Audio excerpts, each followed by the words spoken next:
The paper was nailed straight through the bark with a single iron spike, and Simon Turner stood before it with his jaw locked so tight he could feel the pressure all the way up behind his eyes. His breath came out in a slow, controlled cloud in the October mountain air, and he read the words again, because the first time had not been enough to convince him that this was real. Mining claim notice filed with the Territorial Land Office, Denver, Colorado Territory, October 3, 1879. By the authority granted under the General Mining Act of 1872, the undersigned hereby claims all mineral rights within 100 yards in every direction of this notice, including but not limited to gold, silver, copper, and any associated ore deposits. This claim is legally registered and protected under federal law. Trespass or interference shall be prosecuted. Signed, Henrietta M. Hadley, Denver, Colorado Territory. He read it a third time. Then he looked up from the paper and stared at the wall of pine trees ahead of him, at the ridge line cutting against the pale blue sky, and at the narrow trail that wound down toward the eastern valley, the trail that was the only way up to his mountain unless a person was foolish enough to attempt the north face. His cabin sat 50 yards behind him. He had built it himself, log by log, over the course of one brutal winter 8 years ago. He had mixed the mortar. He had cut the fireplace stones from the creek bed. He had made this place from nothing, and now a woman in Denver, a woman whose name he had never once heard spoken in his entire life, had decided that it was hers. The betrayal of it hit him in a way that was almost physical, a tightening in his chest that he had not felt since a different kind of loss on a different kind of mourning years and years ago. He reached out and wrapped his fingers around the notice, ready to tear it clean off the tree. He stopped. He was not a man who acted before he understood a situation. He had learned that lesson young, and he had learned it hard. Tearing this paper down would not make the legal claim disappear. It would not erase the registration in Denver, and whoever Henrietta M. Hadley was, she had gone to the considerable trouble of hiking up this mountain to post her notice personally, because no land office courier was going to do it for her. Not up here, not at this elevation, not on this terrain. Which meant she was either somewhere on this mountain right now, or she had been here recently enough that the ink on the notice still looked clean despite last night's light frost. He let go of the paper. He turned around slowly and looked back at his cabin. Whoever she was, she had been 50 yards from his home, and he had not heard a single sound. That was what truly unsettled him. To understand why that notice on the tree felt like a blade pressed flat against the back of Simon Turner's neck, you have to go back to the beginning of it, back to the morning of October 1st, 1879, when Henrietta Hadley stepped off the Central City stagecoach in a gray wool traveling dress with a leather satchel, a geological survey map, and a stubbornness that the other passengers had spent 4 hours trying and failing to dent. She was 28 years old, dark-haired, sharp-featured in a way that people sometimes mistook for coldness, and she had spent the better part of the last year preparing for this exact moment. The satchel contained everything that mattered. The Land Office registration papers, a copy of the 1872 Mining Act, her father's original survey notes from 1861, a compass, a hand-drawn map, 2 weeks of provisions she had compressed into the smallest possible space, a Winchester Model 1873 rifle broken down into its components, and a letter from a Denver attorney named Cyrus P. Holt confirming that the mineral claim she had filed was legal, valid, and ironclad under federal law. The problem, and she had known about this problem since before she filed the claim, because she was not a woman who moved forward without knowing exactly what she was walking into, was that someone was already living on the land. Not legally. That was the thing. He had no deed. He had no filed homestead claim, because the Homestead Act of 1862 had a settlement and improvement clause, and while this man had certainly improved the land, he had never filed the paperwork, which meant the land was technically still federal territory, and therefore open to mineral claims under the 1872 Act. Her father had surveyed those exact coordinates in 1861, before his death, and his notes were explicit.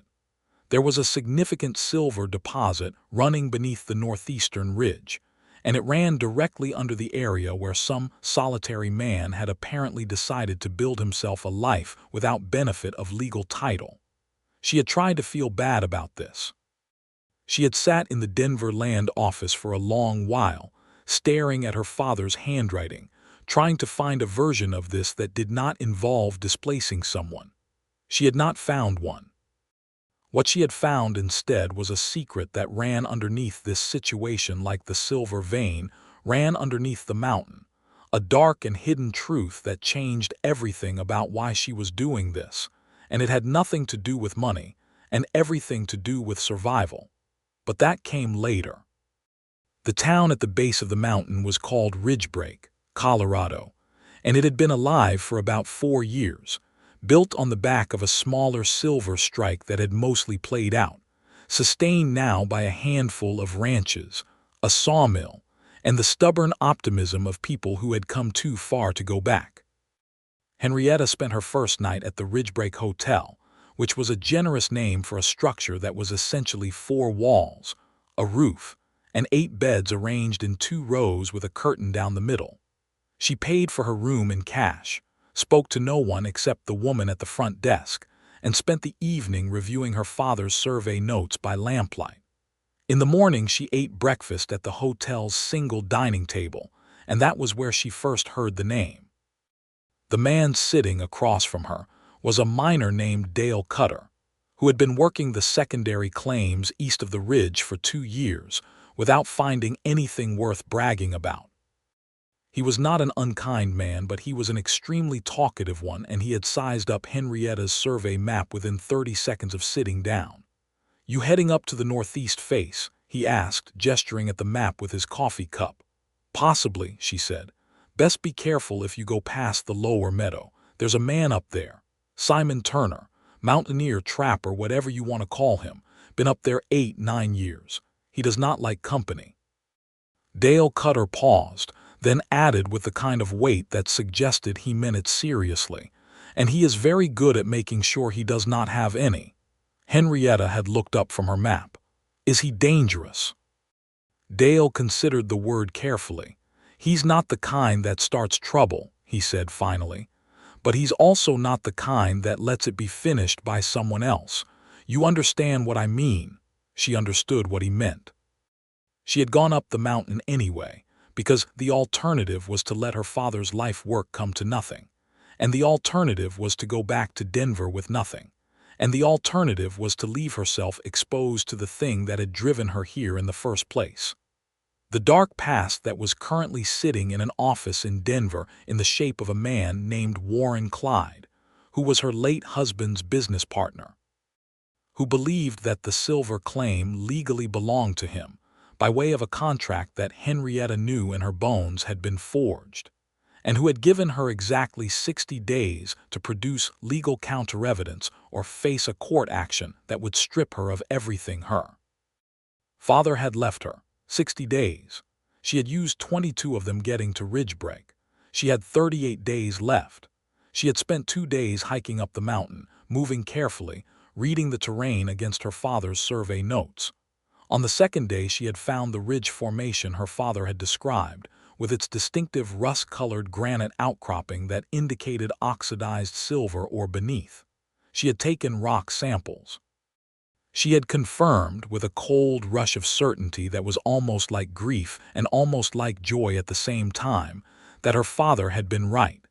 The deposit was real, it was significant, and it was exactly where the survey said it was. And 50 yards below the geological strike point, sitting in a clearing with smoke coming from its chimney and split, wood stacked in neat rows against its south wall, was Simon Turner's cabin.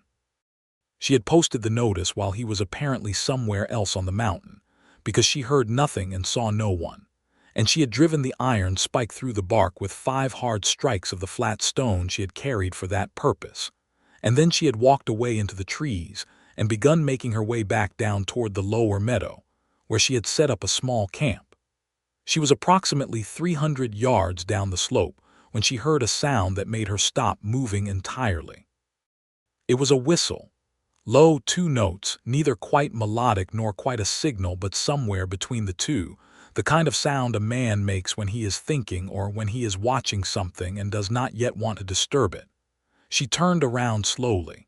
He was standing on the slope above her, 40 or 50 feet away, half in the shadow of a pine tree. He was a large man, broad through the chest and shoulders, dressed in a heavy canvas work coat over a flannel shirt, wearing worn leather boots and a hat with a brim that had been pressed into shape by years of weather rather than any deliberate effort.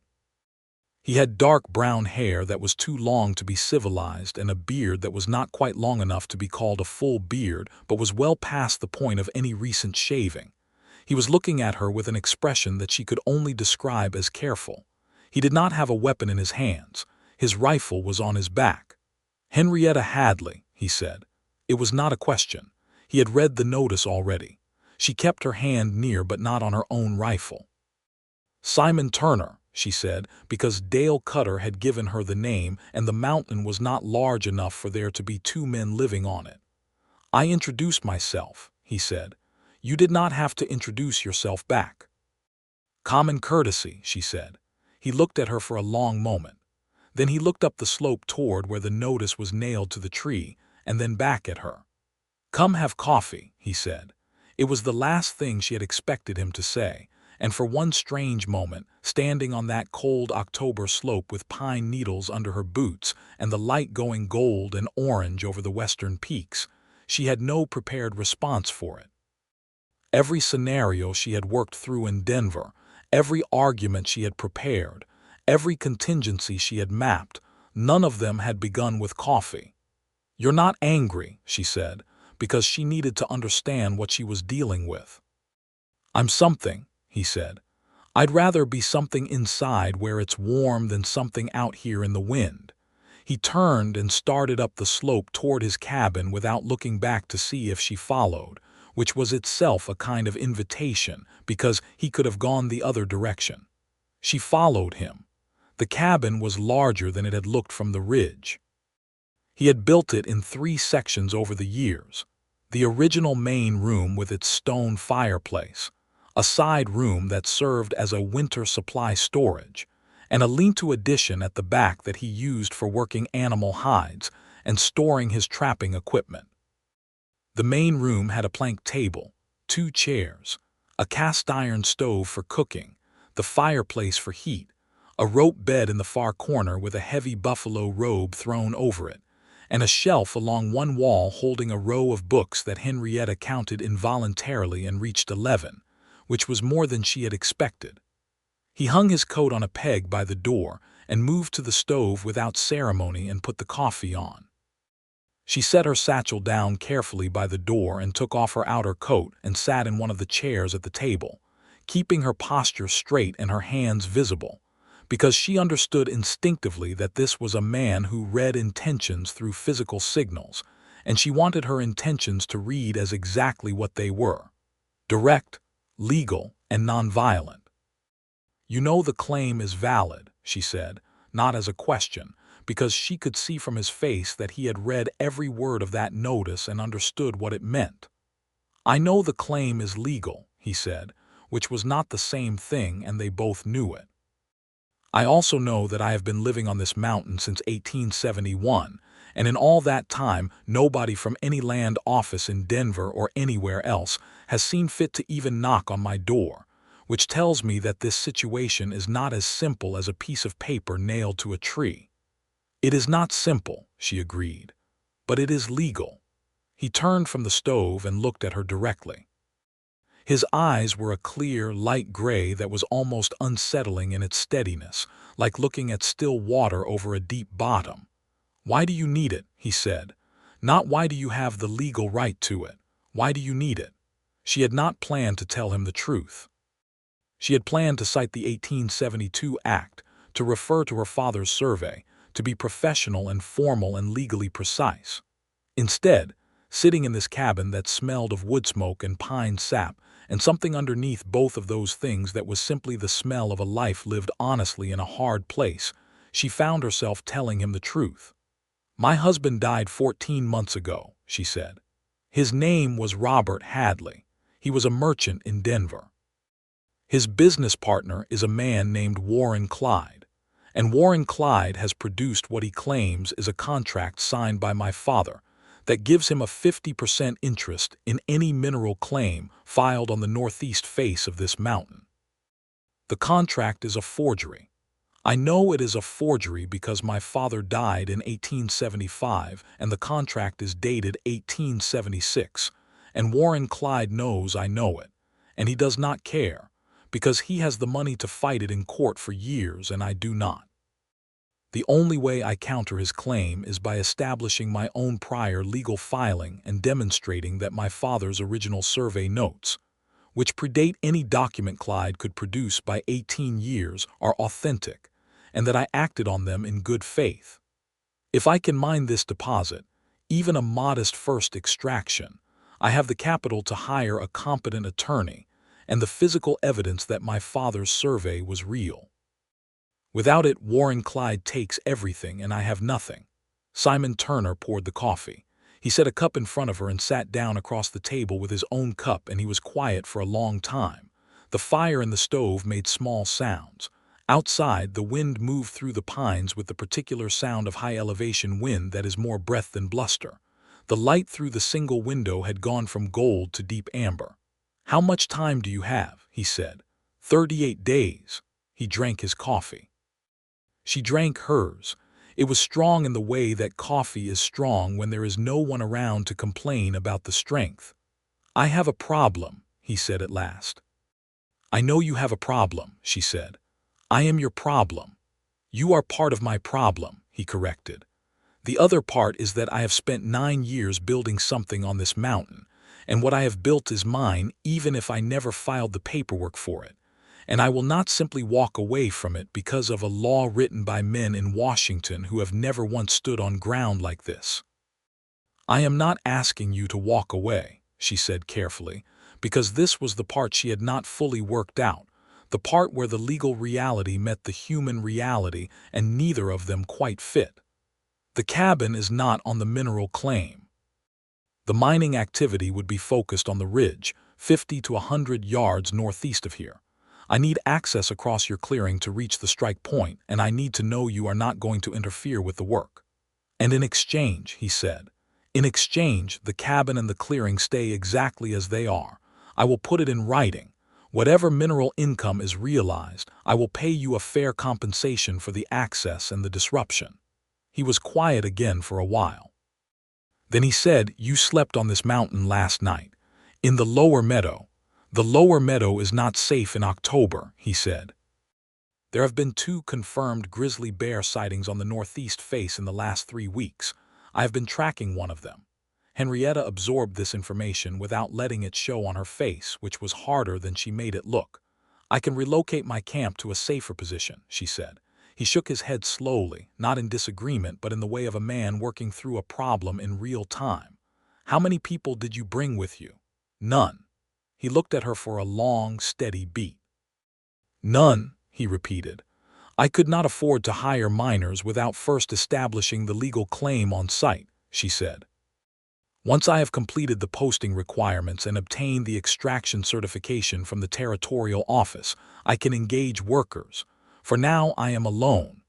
The gray eyes moved over her face with an attention that was not unkind but was extremely thorough, as though he was reading something written in very small text. Then he pushed back his chair and stood up. "There is a supply room," he said, nodding toward the side room. "It is not comfortable, but it has a door and 4 walls and a bolt on the inside. You will sleep there until you have proper accommodation arranged." She opened her mouth. "I'm not negotiating that part," he said, not harshly, simply with the absolute clarity of a man who has decided something and sees no productive reason to revisit it. "You can argue with me about the claim and the access and the compensation and every other item on your legal list, and I will argue back in good faith. But you will not sleep unprotected in the lower meadow in October when there is a grizzly working this ridge. That is not a debate. That is a fact." She looked at him for a long moment. She said, "Very well." He nodded once, picked up his coat from the peg, and went back out into the darkening evening, and she sat alone in his cabin with her coffee and the fire and the strangest feeling she had experienced in over a year. The feeling of being, for the first time in a very long time, in a situation that was being handled by someone who actually knew what they were doing. The supply room was not comfortable, but it was warm and dry and smelled of dried herbs and smoked meat, and when Henrietta unrolled her bedroll on the floor and lay down on it in the dark, she slept deeply and dreamlessly for the first time in months. In the morning she woke to the sound of an axe. She dressed and went out to find Simon Turner splitting wood in the clearing with the clean, efficient rhythm of someone who had done it 10,000 times. He did not stop or look up, but he said, "Oatmeal on the stove," which told her he had heard her come out. She went inside and found the oatmeal and ate it and felt the particular discomfort of being in another person's space and not knowing the rules of it. She washed her bowl with water from the bucket by the stove, put it back on the shelf, and brought her satchel out to the table and began organizing her work for the day. When Simon came inside to put the axe away, he saw her survey map spread across the table, and he stood looking at it for a moment without saying anything. Then he sat down across from her, without invitation but without the sense of intrusion either because it was his table, and he studied the map with the focused attention he seemed to give everything. "Your father did this," he said, tracing a finger along the geological contour lines without touching the paper. "In 1861, she said. "He was a surveyor for the territorial government before Colorado was a state. He spent 6 months on this range. This notation here," Simon said, pointing to a symbol in her father's handwriting. "What does that mean?" She leaned over the map to look. Their heads were close together over the table for a moment, close enough that she was aware of the warmth of him, the clean outdoor smell of wood and cold air and something slightly like pine resin. "It means he believed the ore body extended further south than the primary strike point," she said, leaning back. "He thought the vein ran at an angle, roughly 15 degrees south of east. That would put it closer to the cabin," Simon said. "Yes," she said. He was quiet for a moment. Then he said, "I need to show you something." He stood up and went to the shelf with the books, and from behind the last book he withdrew a folded piece of paper. He brought it back to the table and set it beside her father's survey map. It was a different survey, older paper, different handwriting, but the geological formations were the same, and the notations were similar, and the strike point was marked in almost exactly the same location. "Where did you get this?" she said. "Found it in the ground when I was digging the fireplace foundation," he said. "About 3 feet down, wrapped in oilcloth. Somebody surveyed this mountain before your father did." She looked at the survey carefully. The date was in the top right corner, 1857. "That is 4 years before my father's survey," she said. "Yes. And the signature," she said, because there was writing in the bottom right corner that was partly obscured. He sat back. "That is where it gets complicated," he said, "because the name on that survey, as best I can read it through the water damage, looks like it might be Clyde. James W. Clyde." The name landed in the room like a stone dropped in still water. Henrietta sat very still. "Warren Clyde's father," she said, barely above a whisper. "That would be my guess," Simon said. She looked at the survey for a long time, then she looked up at him. "This is why he wants the claim," she said. "It is not about my father's survey at all. His family knew about this deposit 20 years before my father ever set foot on this mountain. Warren Clyde is not contesting my claim because of some contract. He is contesting it because he believes this mineral deposit belongs to the Clyde family by right of prior knowledge, and if this survey exists, if this survey has been sitting under your fireplace for 9 years, then he knows it is out there. And he knows whoever finds it first will have evidence that either supports or destroys his claim." Simon watched her face carefully. You think he knows the survey exists? I think he has always known it exists, she said. His father would have told him he has been looking for it. She stopped. A new thought moved across her face like weather across a sky. He knew my father surveyed this mountain. He may have known my father found this same deposit, and my father died in 1875. The implication sat between them in the warm room. Are you saying what I think you are saying? Simon asked very quietly. I do not know what I am saying, she said. I know that my father was a healthy man of 51 who collapsed without warning during what was supposed to be a routine survey expedition, and that I was told it was his heart, and that I accepted that because I was 24 years old and I had just lost my father and I was not in a state to question anything. But now I am 28, and I am not 24 anymore, and Warren Clyde wants this mountain badly enough to forge legal documents, and my father died on a survey trip. The fire in the stove was the only sound for a long moment. You need a lawyer, Simon said. You need a good one before you start accusing a man of murder. I need evidence first, she said. This survey is evidence. My father's notes are evidence. Together they establish a pattern of knowledge and concealment that speaks for itself. That survey has been under my floor for 9 years, he said. Any attorney worth his fee is going to ask why it took this long to surface. Because nobody knew it was there except the mountain, she said. You found it while digging a foundation, and you have been living here alone, and you had no reason to connect it to anything until today. He considered this. Then he said, you should know that if I testify to the existence of this document and how I came to have it, I will be involving myself in a legal proceeding that I have no interest in being involved in. I know, she said. I'm not asking you for that. Not yet. He nodded. It was a careful nod, not a yes and not a no, but an acknowledgement that the question existed and he had heard it. They spent the day separately. Henrietta went up to the ridge to continue her assessment of the ore body, taking samples and making notes in her careful, precise handwriting that looked a great deal like her father's, a likeness she had noticed many times and never quite gotten used to. Simon did whatever it was that Simon did on an average day on the mountain, which seemed to include checking his trap lines, cutting more wood than any single person could reasonably need, and at one point shooting something large and unseen somewhere north of the cabin with a single rifle report that echoed off the ridge and then was silent. When she came back down in the late afternoon, there was fresh meat on the stove. She sat at the table and she watched him cook, because he was not the kind of man who seemed to expect someone else to handle the cooking, and because the cabin was not large enough for two people to pretend they were not in the same room as each other. He moved around the small kitchen space with the confidence of long practice, and he did not make conversation for conversation's sake, which she found she appreciated more than she would have expected. How long have you been alone here? She asked, not intending it to come out as personal as it sounded. He did not turn from the stove. Since I came, he said. 9 years, she said. Yes, she thought about that.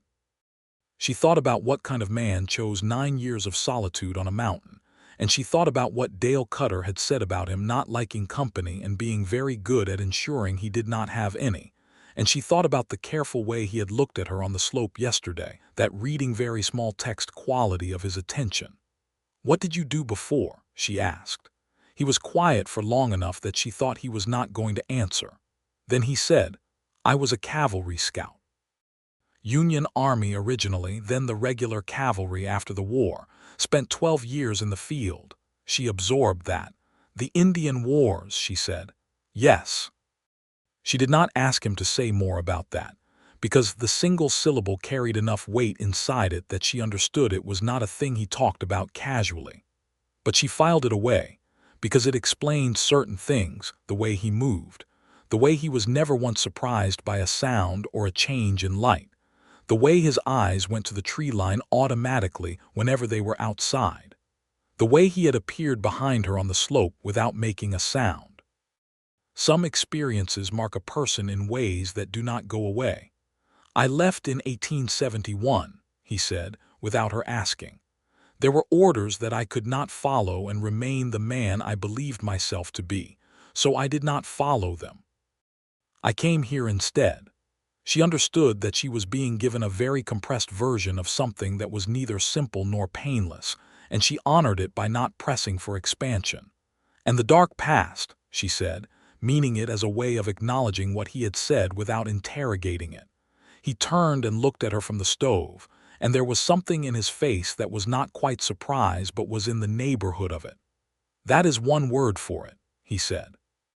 They ate dinner at the table in the companionable quiet of two people who are not yet comfortable enough with each other to fill silence with meaningless words, but are honest enough not to pretend the silence is not there. The food was good venison with dried beans and the last of some wild onion he had stored from the summer, and biscuits that he made from scratch without ceremony and with obvious competence. After dinner he read. She worked on her notes. The fire burned low, and the mountain wind moved around the outside of the cabin, and the stars outside the window were the absolute blinding stars of altitude. So many and so clear they seemed impossible. "There is something I should tell you," she said, when the evening had gone quiet enough that the words felt appropriate. He looked up from his book. "When I filed the claim," she said, "I filed it knowing you were here. I had information from town that someone had been living in this area. I proceeded anyway. I did not try to contact you or warn you in advance." She held his gaze. "That was not right.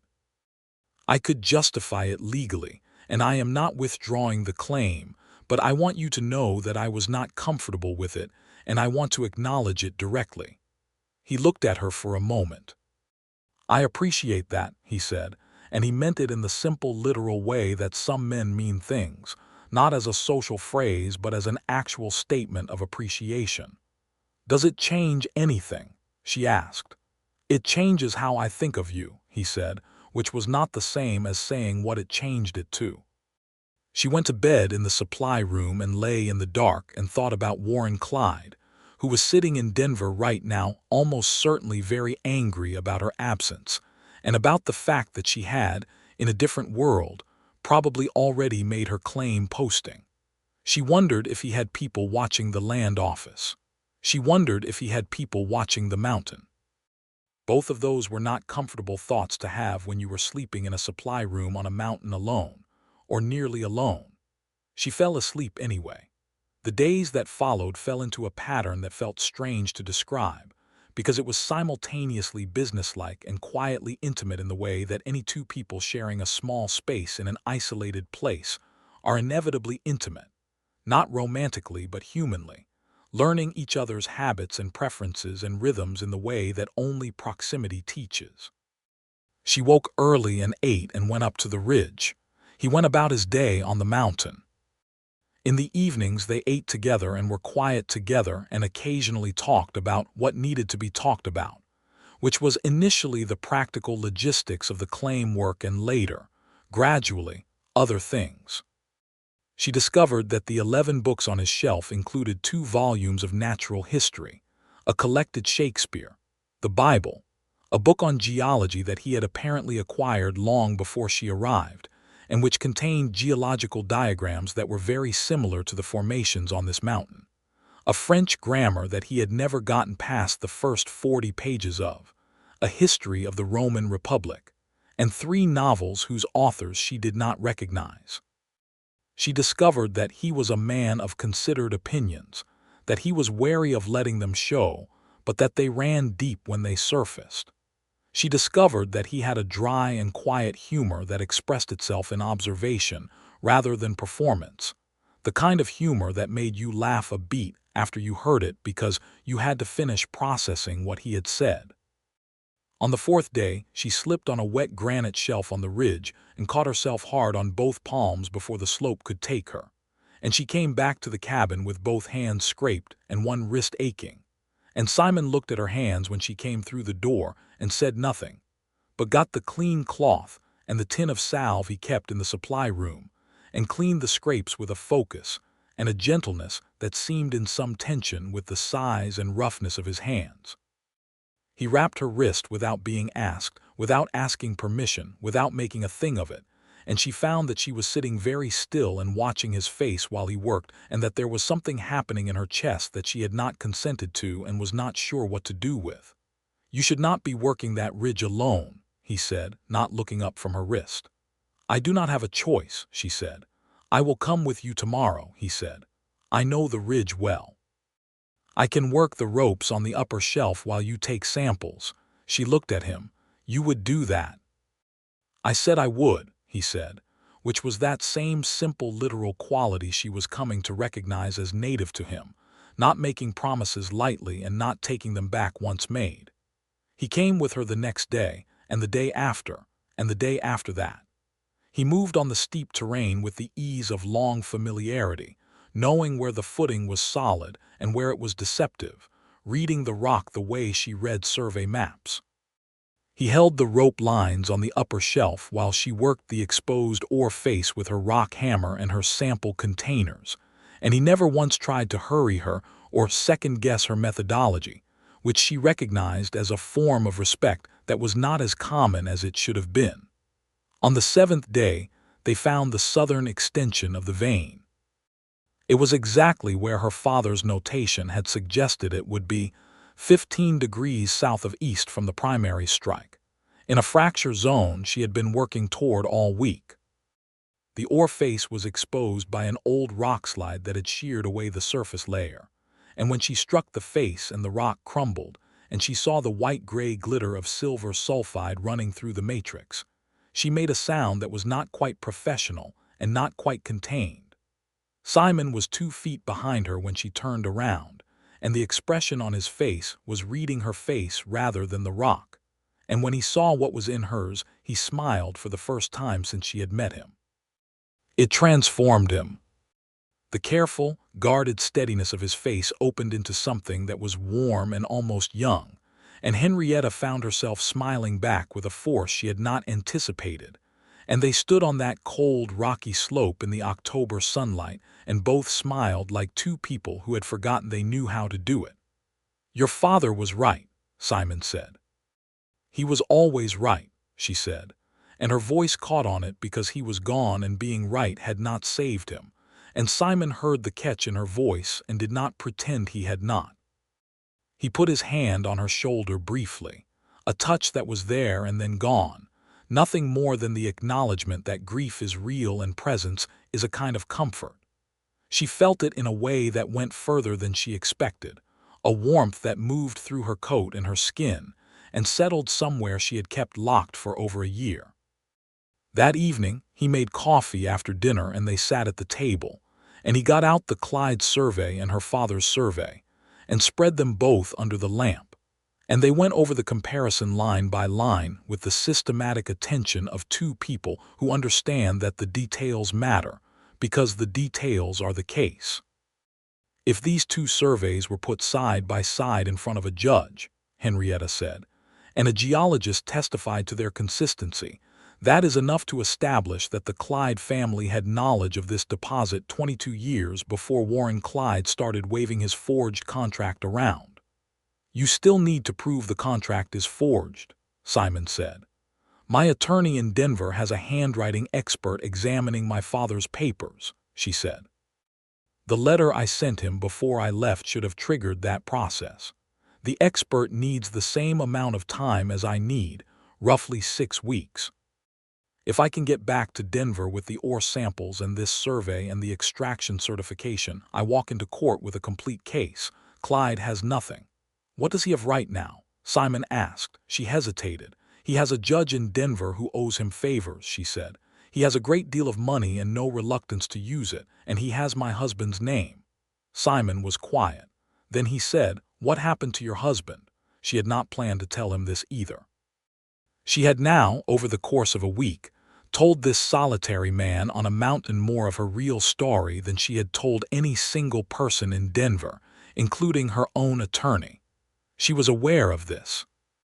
She was not sure whether it was a vulnerability or a relief. "Robert was a good man," she said slowly. "He was not a strong man, but he was a good one. He and Warren Clyde were partners in a trading company. Robert began to suspect in the last year of his life that Clyde was doing things with the company's accounts that were not legal. He started keeping records, a hidden ledger. He told me about it 2 weeks before he died. She stopped. How did he die? Simon asked. Fever, she said. It was diagnosed as a fever. He was sick for 5 days and then he was gone. She looked at her hands on the table. I looked for the hidden ledger after he died because he had told me where it was. It was not there. Someone had been in our house and removed it before I could find it. The silence in the cabin held the weight of what neither of them was quite saying. Henrietta, Simon said quietly, and it was the first time he had used her first name, not Miss Hadley, and the sound of it in his voice was different than she had expected, not formal, not tentative, just direct, the way he said everything. I do not want to believe what I believe, she said. But the sum of it is that my father died, and then my husband died, and both of them had knowledge or evidence that Warren Clyde very much wanted to keep buried, and now Clyde is trying to take the last thing my father left me, and I am running out of time to stop him. Simon leaned forward on the table. The 38 days, he said. 29 now, she said, because they had been here 9 days already. He was quiet for a long time. The fire in the stove made its small sounds. He was thinking hard. She could see it. The way his eyes went to the middle distance and his jaw was set and his hands, flat on the table, were still in the way that hands go still when the mind behind them is fully occupied. I will testify, he said at last, about the survey, about how I found it and where and when. I will come down to Denver with you and I will stand in front of whatever judge or attorney you need me to stand in front of, and I will tell the truth of what I know. She stared at him. You said you had no interest in being involved in a legal proceeding, she said. I said that before I understood what the proceeding was about, he said.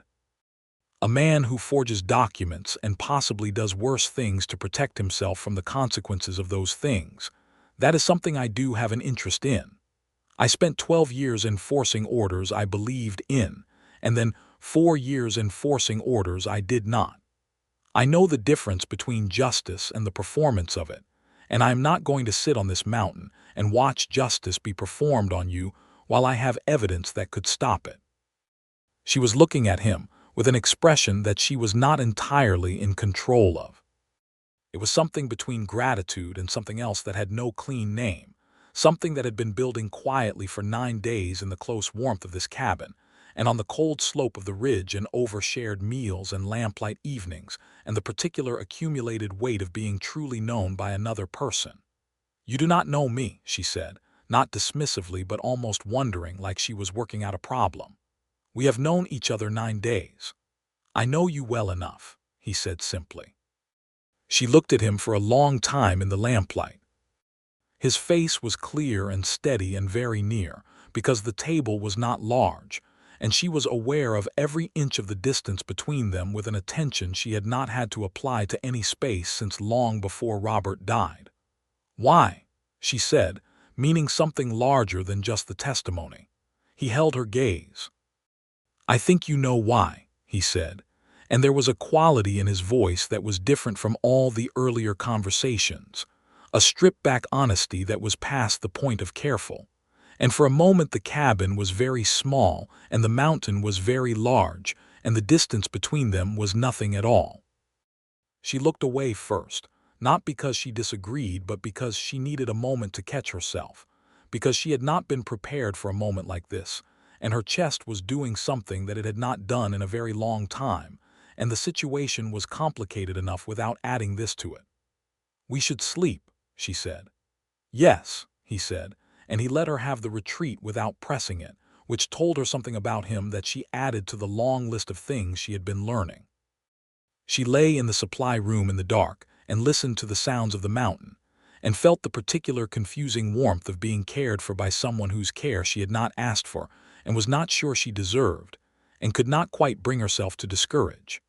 The next morning was cold, the first hard cold of the season, with ice on the water bucket and frost on the woodpile, and a sky that had gone from blue to a flat, heavy gray that Simon looked at for a long moment over his morning coffee. Snow is coming, he said, probably within 2 or 3 days. When it comes, the ridge will be impassable. She did the math in her head. I need 4 more days on the ridge, she said. Maybe 5. You have 2, he said. Possibly 3 if the storm comes slowly. After that we go down. We, she said. I told you I would come with you, he said. That has not changed.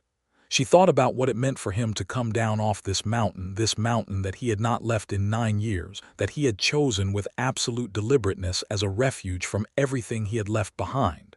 She understood the cost of what he was offering even if he was not saying it in those terms. This mountain will still be here when it is over, she said. He looked at her over the rim of his cup. I know it will, he said, and there was something in his voice that suggested he was not entirely sure whether the mountain was the primary thing he expected to return to, which was a thought she carried with her up to the ridge that morning and worked beside for the whole of the day. They worked the ridge together for 2 full days, hard and methodical, pulling samples from the southern extension of the vein and from 2 additional fracture zones that Simon identified from his knowledge of the terrain, zones that Henrietta's survey had not mapped because her father had not been able to reach them in 1861. The samples she collected were extraordinary richer ore than the primary strike point, a deposit that her estimate, based on the exposed face dimensions and the depth of the color, could represent one of the more significant silver finds in the Colorado Territory in 10 years. On the second evening, they came down from the ridge together in the fading light with the storm clouds building over the western peaks, and they were tired in the clean way that real work makes you tired. And they ate dinner by the stove, and Simon put the extra wood on the fire against the dropping temperature. And for the first time, Henrietta sat not at the table, but in the chair by the fire, the small gesture of it being that the table was for working, and the chair by the fire was for being. He sat in the other chair with his coffee, and she looked at him in the firelight, and she thought about what it cost a person to stay alone for 9 years because the world they had come from had asked too much of them, and she thought about what it meant that he was willing to leave this refuge to stand up for a woman he had known for 11 days against a man with money and influence and hidden motives. Tell me about the cavalry, she said. What happened? He was quiet for a moment. Then he said, there was an Apache camp, 1871. The orders came through to sweep the camp. The intelligence said the camp contained hostiles who had been raiding settlements. I had ridden with those people for 2 weeks on a separate detail. I knew the camp. It was not a raiding camp. It was a winter camp, mostly families, elderly people, children. I refused the order. I was told I would face court-martial. I left before they could convene it. She was quiet. Were the orders carried out, she said. By others, he said. Yes. She heard the weight of it, the specific horror of having refused, and had the refusal make no ultimate difference to the outcome except to cost him everything he had built in his career. The injustice of it was not abstract. You were right to refuse, she said. Yes, he said. And I have lived with what right cost me and what it failed to prevent for 9 years. That is not a burden you should carry alone, she said, and she meant it in a way that was larger than just this moment. He looked at her. The fire was between them, not literally.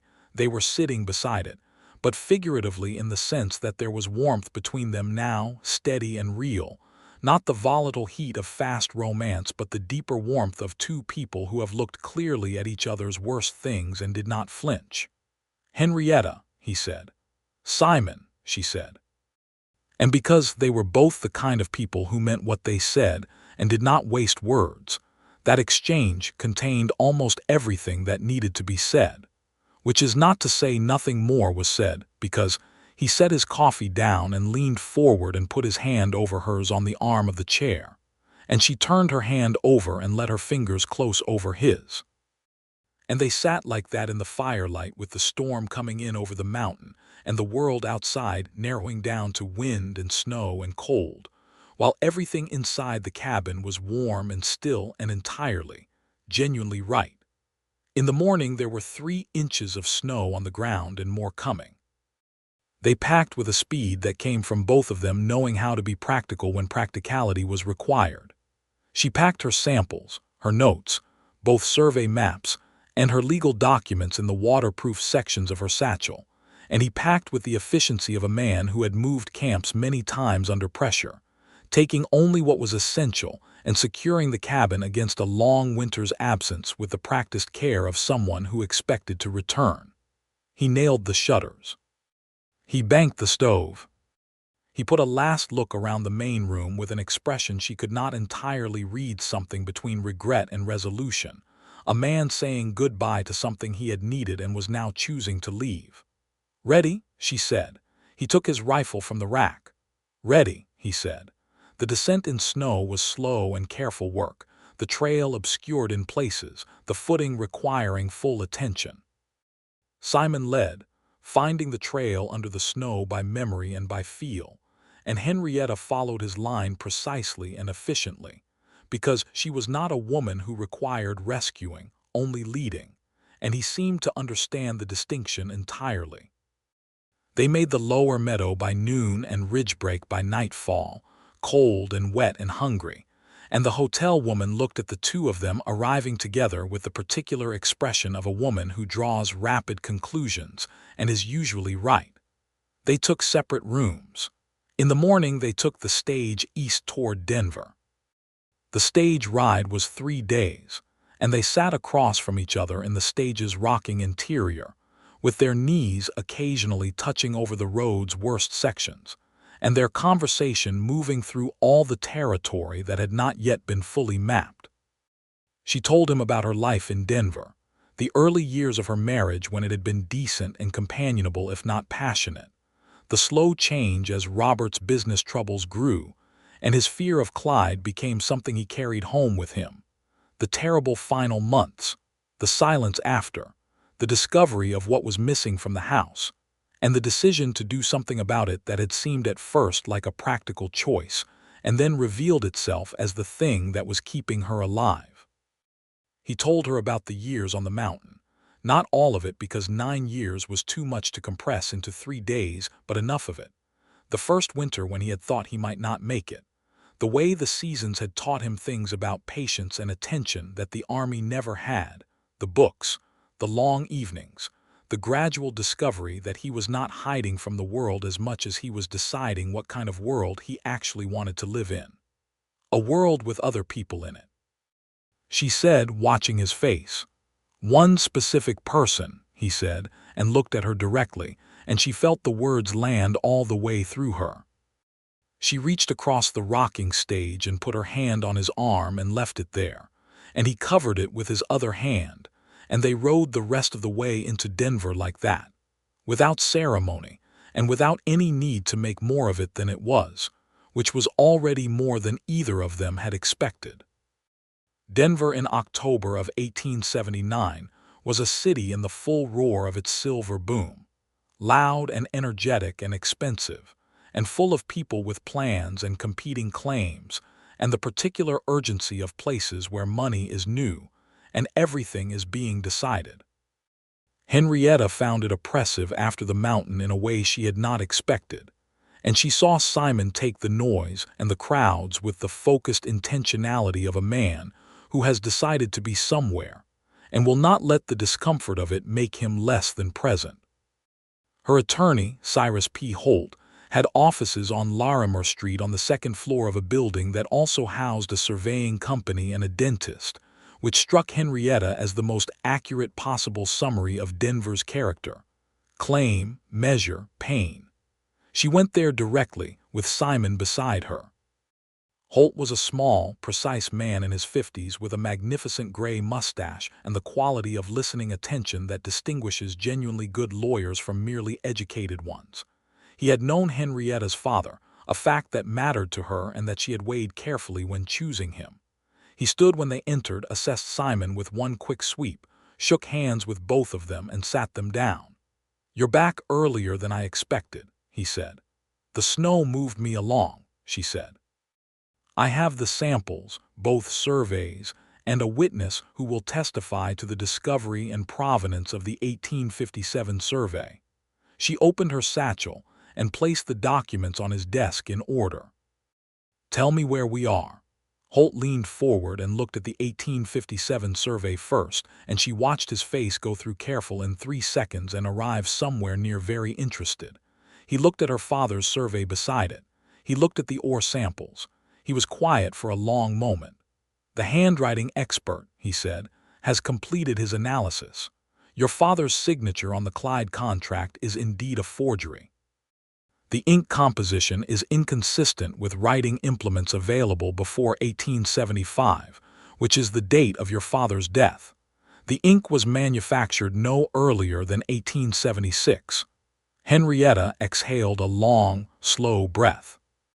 "Additionally," Holt continued, picking up the 1857 survey with both hands and holding it carefully, "this document, if I am reading the name correctly, establishes that Warren Clyde's father had prior knowledge of the mineral deposit but filed no legal claim.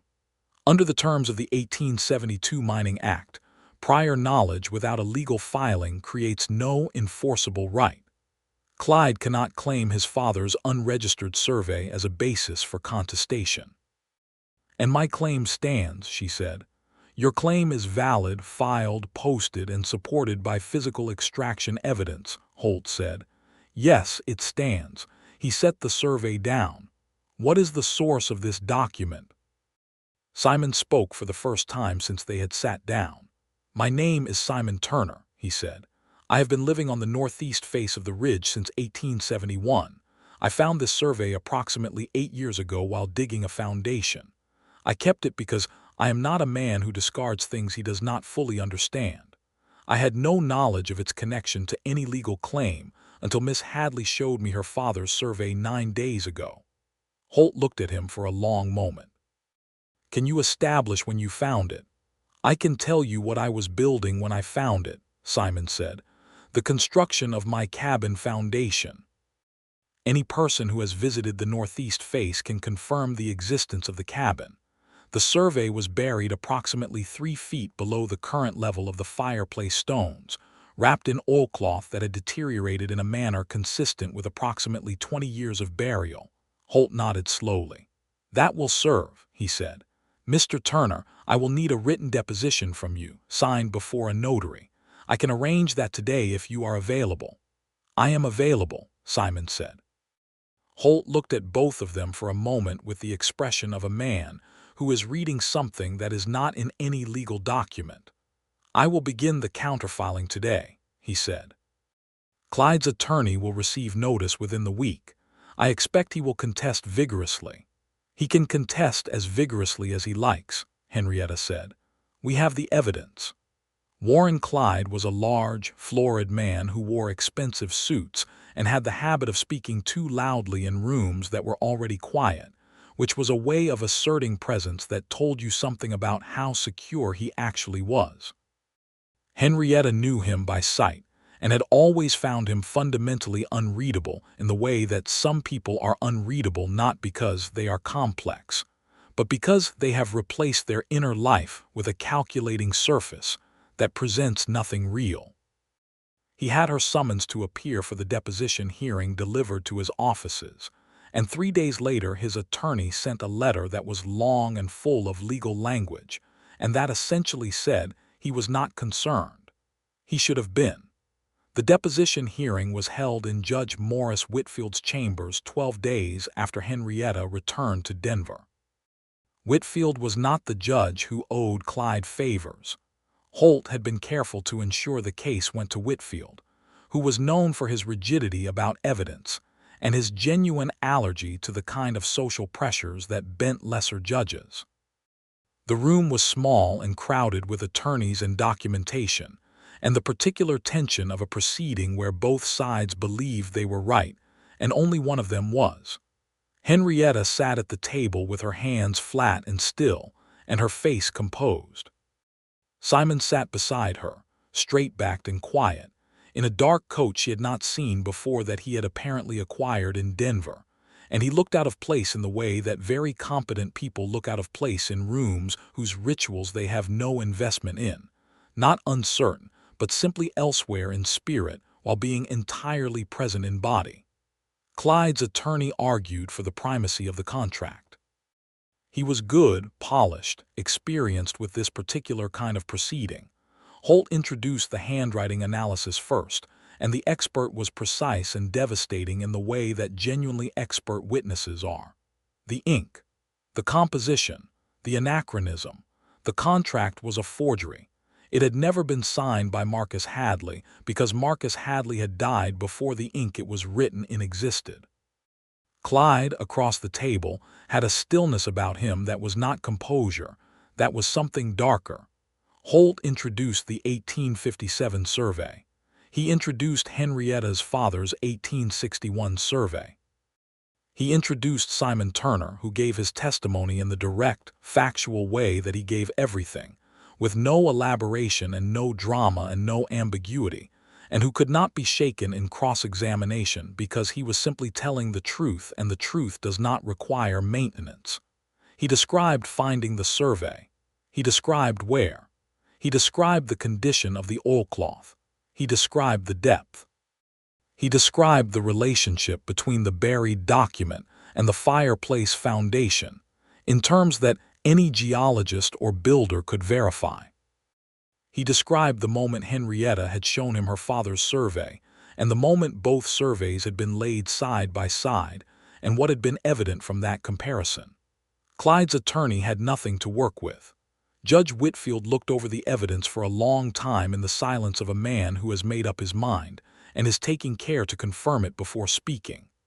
"The contract," he said, "is inadmissible, being a forgery as established by expert testimony.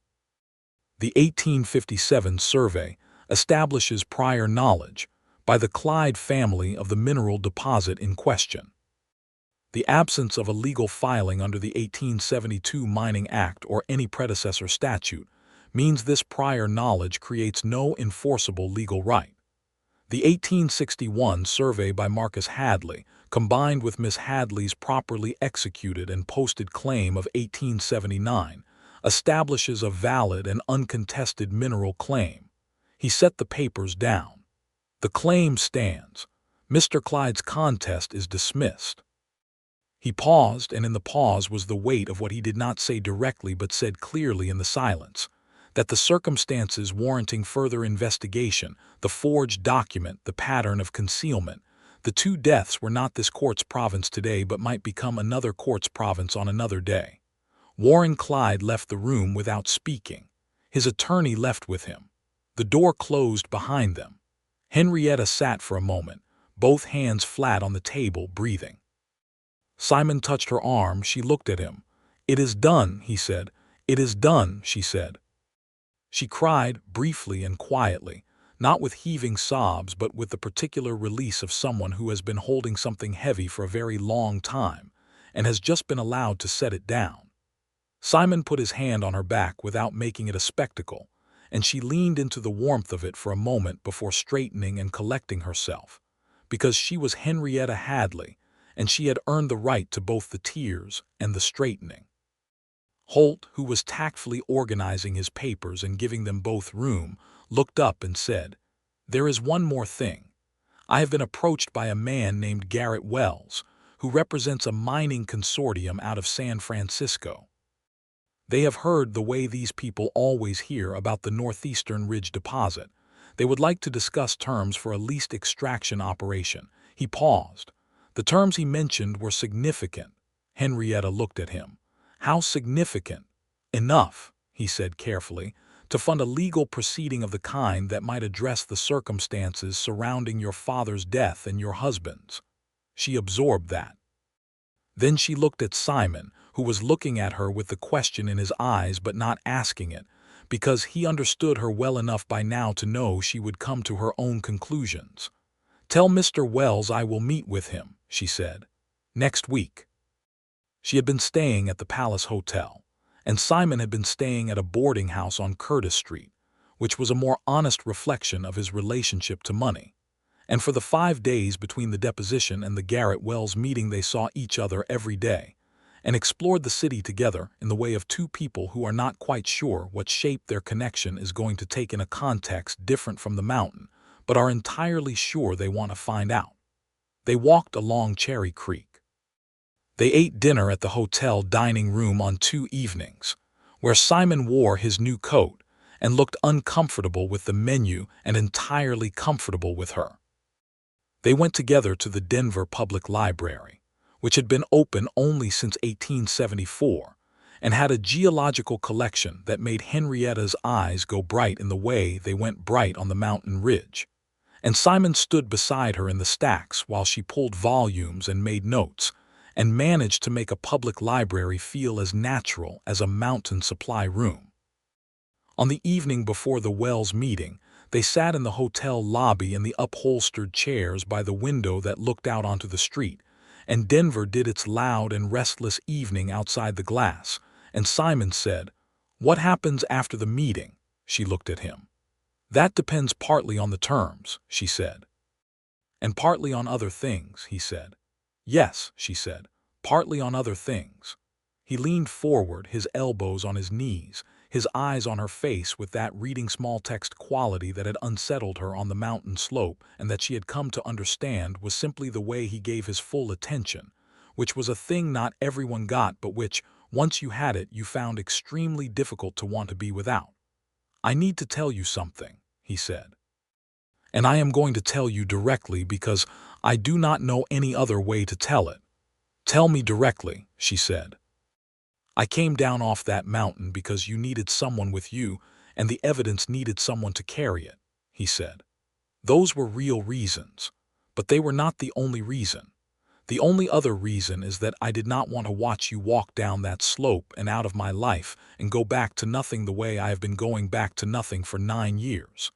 And that is not a legal argument, and it is not a practical argument, and the only thing I can tell you about it is that it is true." Henrietta Hadley, who had practiced law arguments and geological surveys and contingency plans, who had come down off a mountain with ore samples and evidence and a legal case and her father's legacy, looked at this man in the hotel lobby in Denver, this solitary mountain man who had spent 9 years avoiding the world and had walked back into it for her, and she said, "I know it is true. It has been true for both of us since at least day 4, and I have been waiting for one of us to say it out loud." He looked at her, and the smile broke over his face again, that warm and transforming smile that had first appeared on the cold, rocky ridge over the silver vein, and she returned it with everything she had.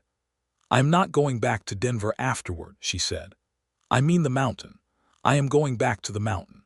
I have a mineral claim to develop, and I have a life I would like to build in a place that is not trying to take everything from me." She held his gaze. "If there is room." "There is room," he said immediately, and then more quietly, "there is more than room." She reached across and took his hand, and they sat like that in the hotel lobby, while Denver moved past the window, and it was neither the mountain nor the long road but somewhere in between, which was perhaps where all real things begin. The meeting with Garrett Wells went well, which was to say it went practically. Wells was a capable and unsentimental businessman who understood mineral rights and fair terms, and who had sent a geologist to assay the ore samples before the meeting. So by the time Henrietta sat across from him, she already knew what he was going to offer and had already decided what she was going to counter with. And the conversation moved with the brisk efficiency of two prepared people who respect each other's preparation. She negotiated a lease extraction agreement. The Wells Consortium would fund the operation and provide the workers and equipment. She would retain title to the claim and receive 38% of net proceeds. It was a better deal than Wells had started with and a better deal than Henrietta had started hoping for, and Holt, who sat in on the negotiation, gave her a small nod when it was concluded. That meant he was impressed. The consortium would begin work in the spring, after the winter broke on the ridge. For the winter, the mountain was hers and Simon's alone. Holt took a portion of the initial signing fee and began the legal preparation for a separate civil proceeding against Warren Clyde, which was a slower and more complex matter, but one that was now possible because Henrietta had the resources to pursue it and the evidence chain to support it. The investigation into the circumstances of her father's death and her husband's would take time, and justice in 1879 Colorado was not always swift, but it was sometimes real, and Holt believed in its reality with the faith of a man who had practiced in it long enough to know both its failures and its possibilities. Clyde, when served with notice of the proceeding, made a legal count response, and then within a week made a different kind of response. He attempted to sell his Denver business interests and indicated to several associates that he was considering relocating to California. Holt filed an emergency motion preventing the asset transfer pending resolution of the civil case. The motion was granted. Warren Clyde found himself, for the first time in his life, genuinely unable to buy his way out of a corner, and the experience did not appear to agree with him. Henrietta did not spend time thinking about Warren Clyde. She had given him enough of her mind and her fear over the past year. She had the evidence, she had the attorney, she had the resources, and she had the confidence that comes from having done the hard work cleanly and honestly. The rest was Holt's territory, and she trusted him with it. On a morning in early November, with Denver preparing itself for winter and the mountains visible on the western horizon under their first heavy snowpack, Henrietta and Simon rode out of Denver together on horseback, heading west. She had bought a good chestnut mare at a stable on Market Street. He had a bay gelding he knew from experience in the mountain terrain. They had enough supplies loaded in their saddlebags for the winter.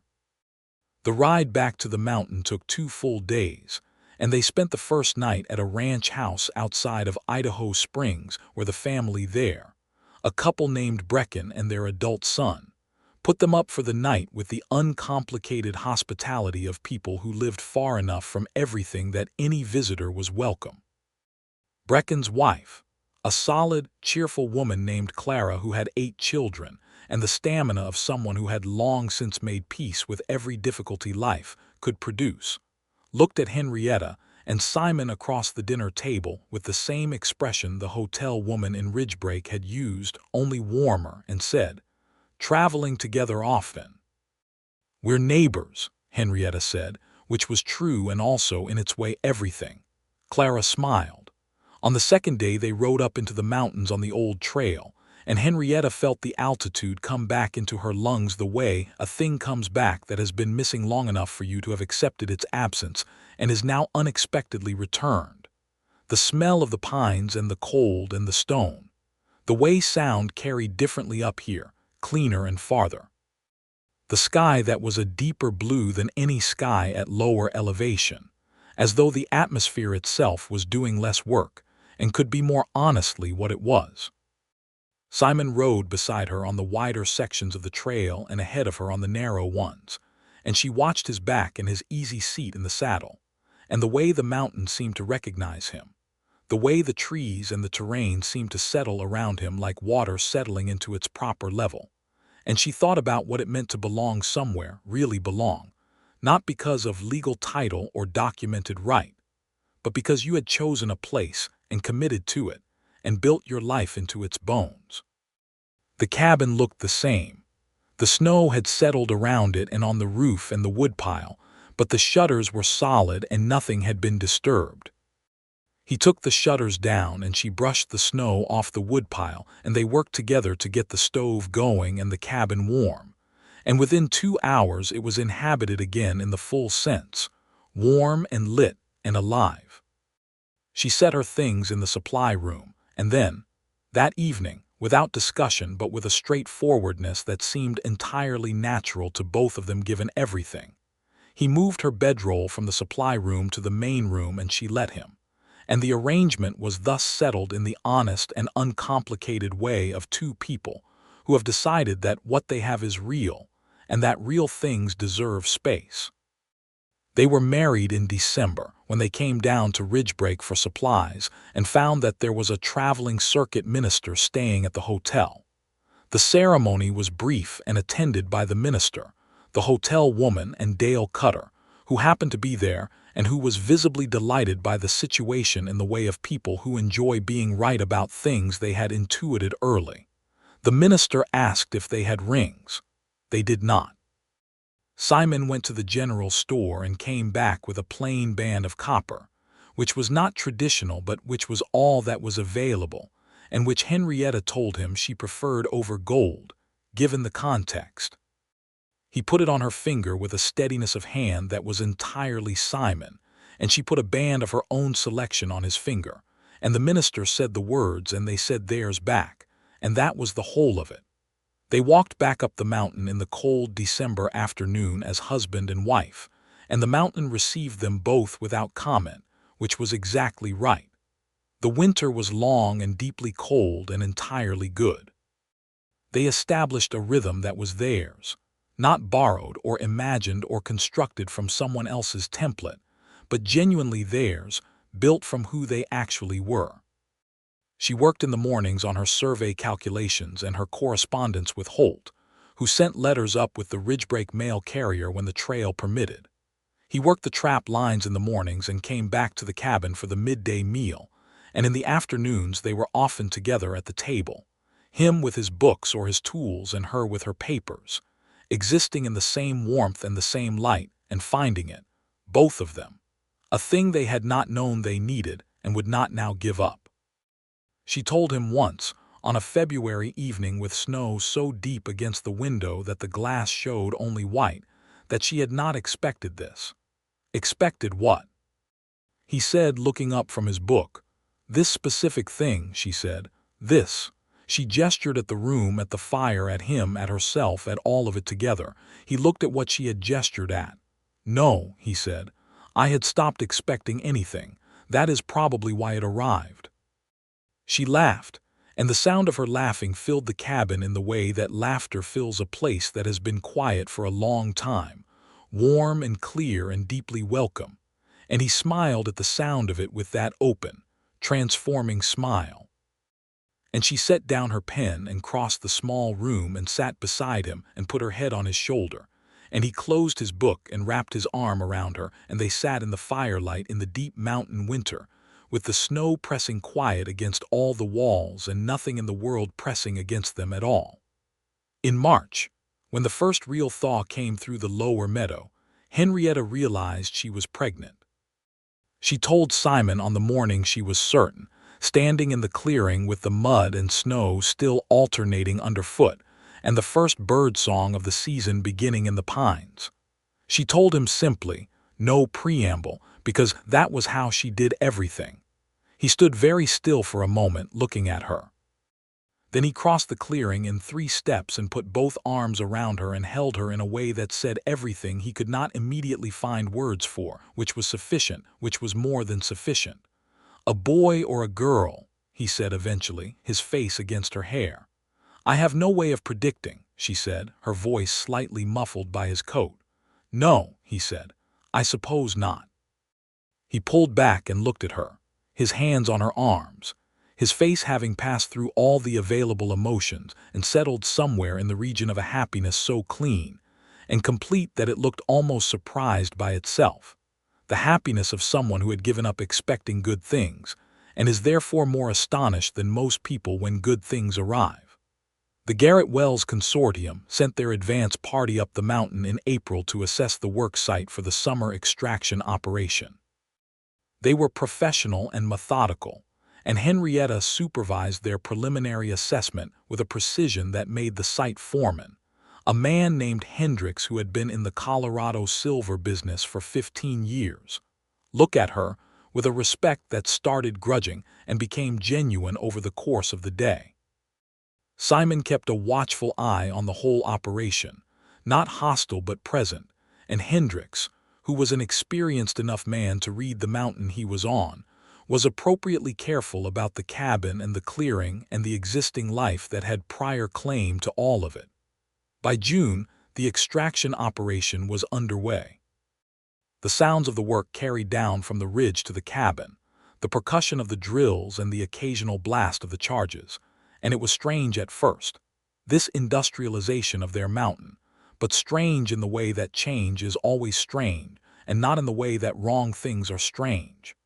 The deposit was real and significant, and the spring assay results were better than even the winter estimates had suggested, and the consortium's enthusiasm was correspondingly energized.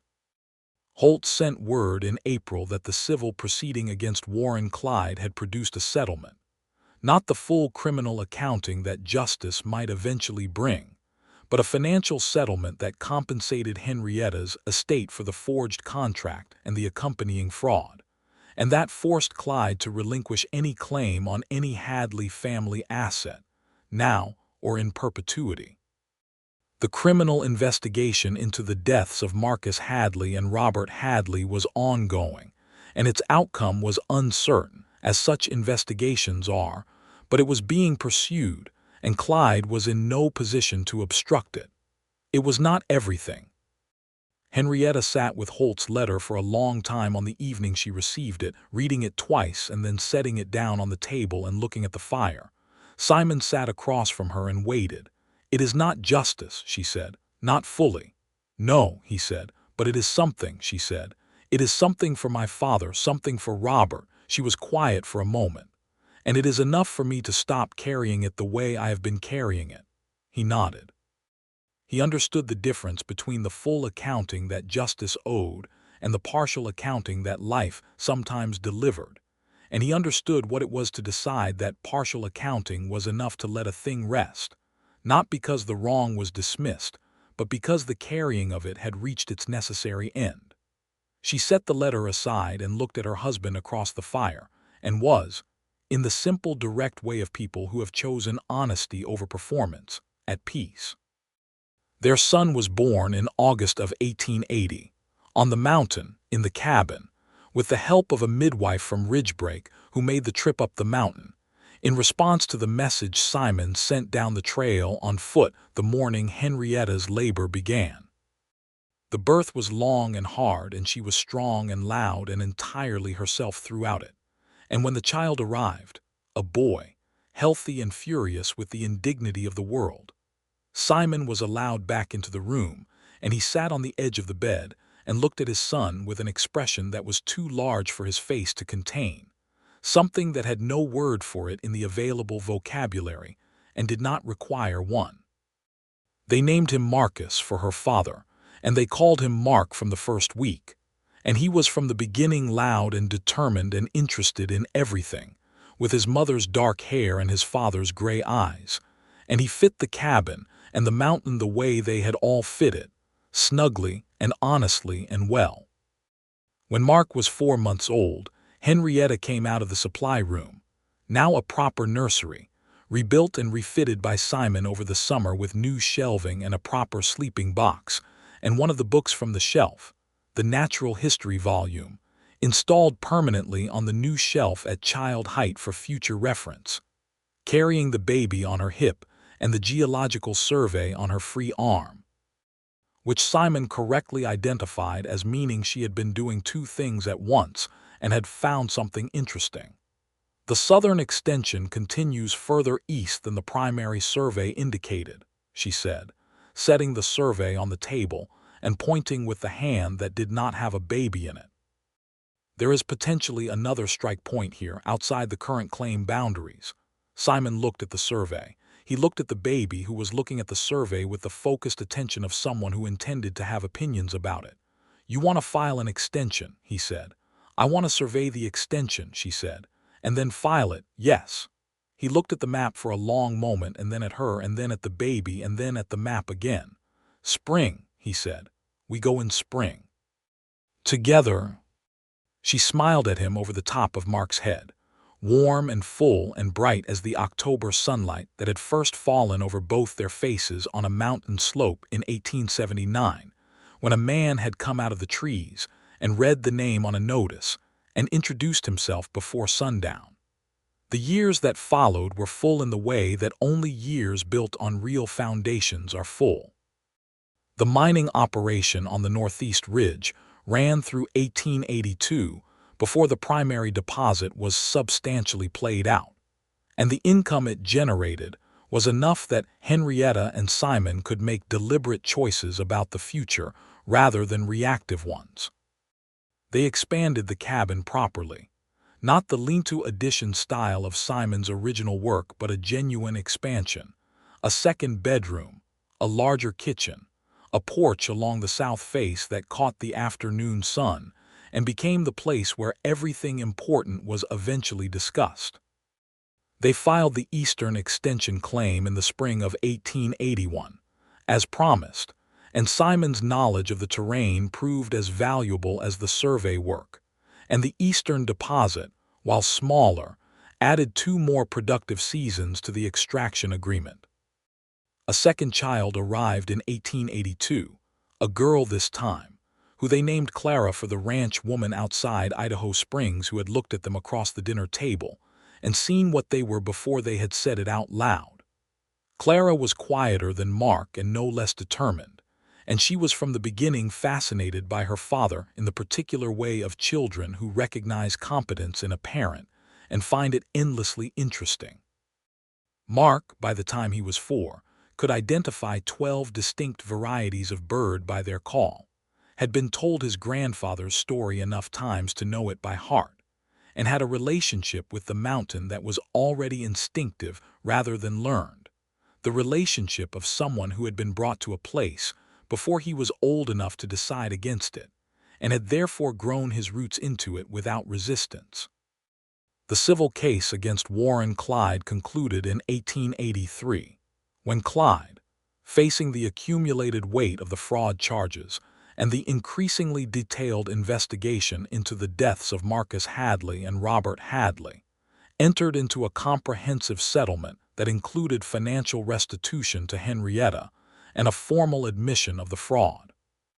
The criminal investigation, given the years elapsed and the evidentiary difficulty of proving cause of death by means other than natural ones, was ultimately unable to produce charges that would hold at trial, and Holt told Henrietta plainly that this was a limitation of the system and not a reflection of what was probably true. She accepted it. Not without grief, because the absence of full accounting for her father and her husband was a grief that had its own texture and did not entirely dissolve. But she accepted it, because she had learned in the years on the mountain that the carrying of what cannot be changed is a choice and not an obligation, and she had made the other choice. Clyde moved to California in 1883, after the settlement, and she never heard of him again. He was gone from her life the way a stone is gone when a river finally moves it, not forgiven, not forgotten, but no longer in the stream.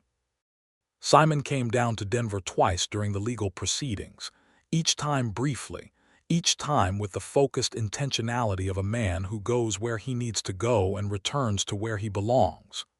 Denver had not changed in the time since 1879, which was to say it had changed enormously, and none of the changes had anything to do with him. He went. He stood for what needed standing for. He came back to the mountain. The mountain was always the same, which was not to say static. The mountain changed constantly, season to season and year to year, in the specific and honest way of living things. But the mountain's changes were the kind you could trust, the kind that made sense, and he trusted them. In 1884, a 5th member was added to their household. Not a child, but a dog. A large, serious-minded mountain dog of unclear parentage that Simon found on the trail in early spring, injured and alone and entirely unwilling to accept help from anyone except, after a period of negotiation, Simon. They called him Hector, for the history of the Roman Republic that had been on the shelf, which was a slight historical inaccuracy, but a good name regardless. Mark loved him immediately and completely. Clara tolerated him with the dignity of someone who reserves the right to love something without demonstrating it too obviously. Holt retired in 1885 and wrote Henrietta a long letter summarizing the legal legacy of everything they had worked through together, with the tone of a man looking back on a case that had mattered to him. He had found the work satisfying, he wrote, not because it was lucrative, though it had been, but because the evidence had been real and the cause had been honest, and those two things together were not always as common in his practice as they deserved to be. He wished her and her family well in terms that were formal and genuine in equal measure. She wrote back a letter that was twice as long, because she had a great deal to say to a man who had helped save what was hers. In the autumn of 1885, Henrietta stood on the ridge above the cabin in the October afternoon and looked out at the view that her father had described in his survey notes 60 years earlier, 24 years earlier, in 1861, which felt in its own way like long enough. The extraction equipment was gone, removed at the end of the 1882 season, and the ridge had been weathering back toward itself for 3 years. The drill marks in the granite would be there for a long time, but the mountain was patient about such things. She had her survey notebook with her, because she always did. She was mapping a new section of the western face, not for mineral extraction. The mineral extraction chapter was closed. It had served its purpose. But because her father had started something in 1861 that had never been finished, and she was finishing it, systematically and methodically, the way she did everything. The complete geological survey of the northeastern range would be, when she was finished, a document that she intended to donate to the Colorado Territorial Survey Office, because knowledge of the land should belong to the land and to the people who would need to know it, and her father had begun the work and she would complete it. Simon came up the slope behind her while she was working. She heard him coming. She always heard him now because he let her hear him, a choice he made deliberately, the quiet adjustment of a man who understood that there was a difference between the silence of being alone and the silence of being together, and who had chosen the latter with the full awareness of what he was choosing. He stood beside her and looked at the view. "Mark wants to know if he can come up tomorrow," he said. "He wants to look at the rock face where the survey mark is. He is 5 years old," she said. "Yes," Simon said. "He is curious about the rock face." She looked at her husband. He was 41 now, and the gray at his temples had spread over the years into something that was less distinguished gray and more simply gray. And his face had the kind of weathering that belongs to people who have lived in high places in all seasons. And he was the same man he had been in the cabin that first evening, steady and direct and clear as still water, with that quality of attention that had seemed unsettling at first, and had become the thing she most depended on and most loved. "He can come up," she said, "if you come too." "Of course I come too," he said, with the simple literalness that was still his native register. He looked at her survey notes, and then at the rock face, and then at the view, and then he put his arm around her shoulders in the easy way of people who have been touching for long enough that touching is simply what they do, and she leaned into him without thinking about it, because thinking was not required, because this was simply how they were. The October light lay over the mountains in the particular golden way of autumn at elevation, and the pines were sharp and dark against the sky, and the smoke from the cabin below rose in a thin, clean line and dispersed in the high, clear air. And it was 1885, and they were standing on a mountain that belonged to them and to their children, and to the particular honest life they had built here together. And all of it, the claim notice nailed to the tree, the coffee in the cabin, the long road to Denver and back, the winter and the spring and the child and the years of it, all of it had led here, to this exact place, this exact light, this exact moment of standing together on a ridge above. Everything that had ever tried to take them apart and finding that it had not managed it. She turned her face up and kissed him, briefly and warmly, the kind of kiss that is neither ceremonial nor passionate, but is simply the daily expression of a life that is working. And he kissed her back with the same quality, and the mountain received them both as it always had, without ceremony, without condition, simply as they were, simply as they had always been. Below the ridge, in the cabin that smelled of wood smoke and pine, and the particular lived-in warmth of a home that has children and a dog and a shelf now full of books, Mark Turner was explaining the geological survey to Clara Turner with the authoritative inaccuracy of a 5-year-old who knows 2 facts and is working out a third, and Clara was listening with the patient tolerance of a 3-year-old who has not yet decided whether geology is interesting, but is keeping her options open. Hector lay by the fire with the dignity of an animal who has found his place in the world and intends to keep it. And on the ridge, as the light went golden and the wind came down from the high peaks with the smell of early snow in it, Henrietta Hadley Turner closed her survey notebook and tucked it under her arm and leaned against her husband's shoulder. And they stood together above everything they had built and everything they had survived and everything they intended still to build. And it was good, and it was whole, and it was entirely and completely theirs.